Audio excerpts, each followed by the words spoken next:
It's official. The language that we agreed upon for the memorandum with Iran and the peace treaty, it now just got released. I'm going to go over all that you need to know.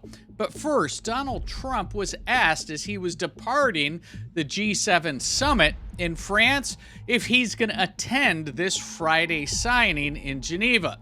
I play this for a reason because it leads to a very interesting question that I have for you. I have a question about this weekend. Why not stick around for the signing ceremony with this Iran peace deal? I might. You might? Yeah, I might. But I'd rather, this is a memorandum of understanding. It's very important, but it might not be the kind of a document that I should be signing. There's some element to this where you send the vice president. If it works out, great, you look like a genius for sending him. And if it doesn't work out, it's the vice president's I like fault. that idea, sure. Well, this way, if it works out, I'm going to take the credit. If it doesn't work out, I'm blaming JD. You better be careful, JD. He's going to turn his plane around and get the hell out of here. Yeah, I like that idea. I think it's a good idea. So this leads to the question. Obviously, this is a fragile situation. It's just a memorandum, which is the first step, and it's a dated memorandum for weeks and months for both parties, the U.S., well, three parties, really, the U.S., Iran, and Israel, to live up to their commitments. I'll go over the details here in just a minute, but this clip is an interesting question. I'm going to ask you, what are the chances that Iran actually lives up to the terms of this deal? Curious what you think. And second question, and then we'll get to the memorandum. What are the chances that Israel doesn't re-engage with their bombings and their activity in Lebanon, specifically trying to chase Hezbollah? Curious what you think. Let's get to the memorandum. So again, this is the first step in the peace agreement, a 14-point memorandum of understanding. This is, again, for all parties, Israel included, to live up to. Let's get through the details. First, the immediate and permanent ceasefire between the U.S., Iran, and all of their allies, obviously Israel in this, including Lebanon, with both sides renouncing future military action and guaranteeing Lebanon's sovereignty. Folks, I think this is a huge point. We have a history where Netanyahu and Israel have continued their activity in spite of harsh statements by Donald Trump. If they re-engage Lebanon, this memorandum might get thrown out before it even gets started. Second point in the memorandum, mutual respect for sovereignty and territorial integrity, with no interference in each other's internal affairs. It's going to be a tough one for the U.S. to live up to because we all know that we're trying to sponsor a color revolution in Iran, and we have for decades. And we have CIA assets and other over there that are trying to maneuver the political arena on who is and who will be in power. This is going to be a tricky one. I think that might be a sticking point. Third, final agreement to be reached within 60 days, extendable by mutual consent. So again, this memorandum of understanding is just the first step to continue and to really have actions speak louder than words. I hope this is something that all parties can live up to. My concern is I just don't know if it's going to last. It's the reason I say this is that everything in the Middle East has been, a set of commitments, a set of agreements, and this has been for decades. I'm not just talking about Iran. And then chaos, and then, a tit-for-tat exchange of missiles. That this is just extremely delicate. I'll put it that way. Next point, U.S. to lift the naval blockade immediately and fully within 30 days. Iran will gradually restore shipping. The U.S. will also withdraw nearby forces within 30 days of the final agreement. Obviously, this final agreement is something that is reached 60 days from this Friday. Fifth point, Iran to ensure free and safe commercial navigation between the Persian Gulf and the Sea of Oman for 60 days, with full traffic restored within 30 days after mine clearance and obstacle removal. This, I think, is a delicate one again, that there's no confidence. I just don't have any that Iran's going to be able to restrain itself with tit for tat exchanges with Israel or with some show of force with commercial shipping lanes in the straits. I just don't see it. I don't have confidence that this is actually going to be something that over 60 days, all parties are going to be living up to their full commitments. Sixth, Iran and Oman to discuss the future governance and maritime arrangements of the Strait of Hormuz in consultation with regional states under international law. I think the key point here with international law is that their international law explicitly states that you can't impede public traffic in international waterways. That's something that Iran has wanted to do. They've wanted to tariff and make money and harvest the Strait, and clearly this is saying no way, can't do it. Again, pretty delicate. Seventh point, the U.S. and regional partners to establish a $300 billion plus economic development plan for Iran, with implementation details agreed within the 60 days and all necessary licenses issued. This is something that Iran has wanted. They've wanted reparations and repairs. I think what this language is getting at is that there's obviously some contingencies with some kind of economic agreement. We know that China is wanting to get into Iran and has been active in Iran with their Silk Road and other avenues to be able to harvest some of their strategic resources and to align partnerships. This $300 billion economic development plan sounds good, and I'm hopeful that this will be, from a strategic sense, something that can prevent and stop China's impedance and progress with their Iranian friends.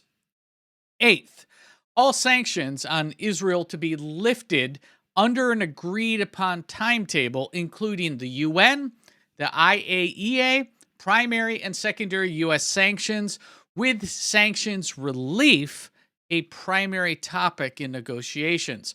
So not only lifting these sanctions, you're talking about an effort to go past those sanctions being lifted in some kind of economic boost or checkbook, if you will. That looks like that's something that is coming in from the Iranian side and their side of the table. Ninth, Iran reaffirms it will not develop a nuclear weapon. Enriched uranium stockpiles will be addressed through a mutually agreed upon mechanism, at minimum involving on-site dilution under IAEA supervision. At minimum. This is, I think, a key piece. Donald Trump's wanted to get that out of the country. They're saying we'll keep it in, but we'll let some supervisors come in. Future enrichment and nuclear needs will be settled in the final agreement. Again, this was Donald Trump, according to him, his primary reason for going in. And it's the ordering of this, by the way, of these points is not coincidental. This is as they were, I think, kind of cascading on agreement. So it looks like somewhere in the middle of the negotiations, they talked about the stockpiles, and they still don't have what Donald Trump wants, which is he didn't want supervisors to go in. He wanted it out. There's a whole bunch, incidentally, and I'll kind of rabbit hole for a second here on this ninth point. With the nuclear dust, there's a lot of chatter online that the scientists can basically see with this nuclear enrichment program and the dust that they have, the origins of where some of these nuclear molecules and ingredients came from. And I'll point back to the original agreement that Barack Obama had with Iran, specific to enrichment and sourcing of ingredients. There's a lot of chatter that Donald Trump wants to see where these molecules came from. Some of this paper trail may go back to Barack Obama and significantly increase the temperature of the water. I'll put it that way, around Barack. We'll see. That's an interesting one. The 10th point, status quo maintained until a final deal. Iran freezes its current nuclear posture while the U.S. imposes new sanctions and deploys no new sanctions. U.S. imposes no new sanctions and deploys no additional regional forces. Clearly, we're still going to be in a posture of aggression because I just don't think this is going to make it. We'll see. They're trying to get us to kind of pull our people back. I don't think they're going to, not to the extent that Iran will feel safe, warm, and cozy. 11th point, immediate U.S. sanctions waivers for Iranian oil, petroleum products, derivatives, and all related banking, insurance, shipping, and commercial services. I was reading an article this morning that upwards of $1 trillion worth of economic damages, both with infrastructure that was blown to pieces and the obvious effects of the sanctions. That's a heavy cost that Iran took with what is really just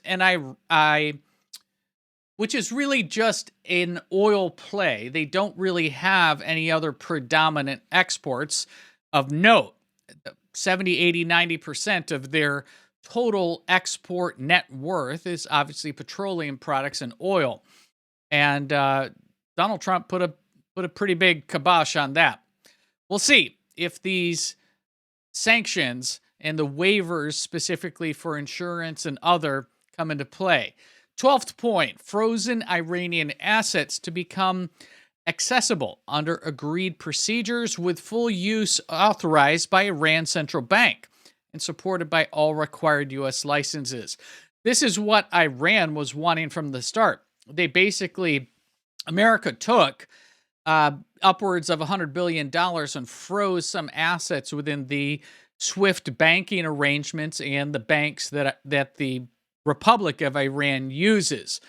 They want that back, and I don't blame them. It's their money. Actually, it's more than 100. It was upwards of 150 to 200 billion. The point is they want those unfrozen. They want their money back.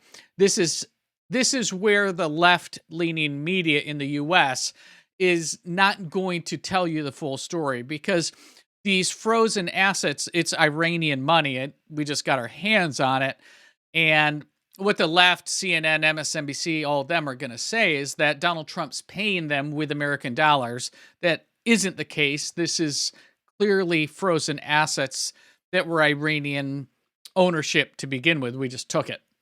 13th point, a joint implementation and monitoring mechanism will oversee compliance with the memorandum that's going to be signed in any final and future agreement. This is going to be tricky because, again, Donald Trump basically put Netanyahu and Israel off on the side of the table. And what they're going to want is a seat at the table. And we'll see if Donald Trump lets them get close on any of this discussion. Clearly, Pakistan has been very active, as has Qatar, in trying to get both parties to the table. The interesting play, and what I'm going to be looking for specific on this 13th point, is the role that Israel is going to take. My feeling is that if Israel doesn't get what it wants, it's going to stir this up, and it's going to start slinging some bombs, and that is going to put this whole MOU on the ice. It's going to be over. I just don't see that Israel's going to be happy with whatever is finally agreed upon. And Netanyahu has a history of going renegade or rogue and doing what he wants here, trying to protect his country, but also in this instance, really stymieing any peace efforts. 14th and last point, negotiations on the final agreement will proceed once until key provisions are implemented. And the final deal would be endorsed through a binding UN Security Council resolution. So again, these are the 14 points that have been embargoed and are now publicly released. My question of you is, and this is again why I wanted to play that clip at the beginning, what are the chances that after JD gets there, that this is even signed? That's the first question I have of you. This is again all going to go down in Geneva, Switzerland on Friday. Second question, what are the chances that Iran lives up to any of their commitments that are outlined here?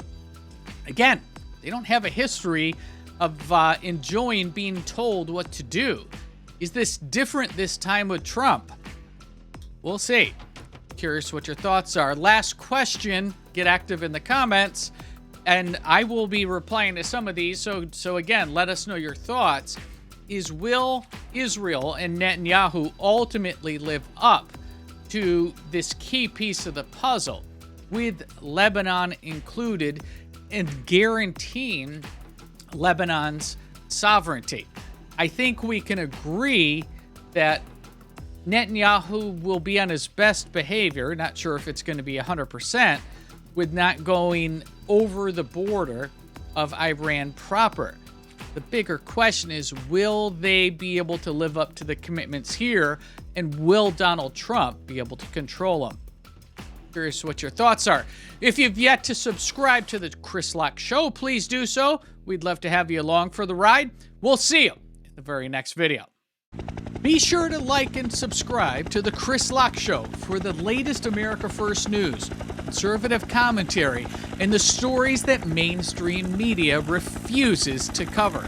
These two videos right up here, they're going to be next. Pick your favorite. I'll see you over there.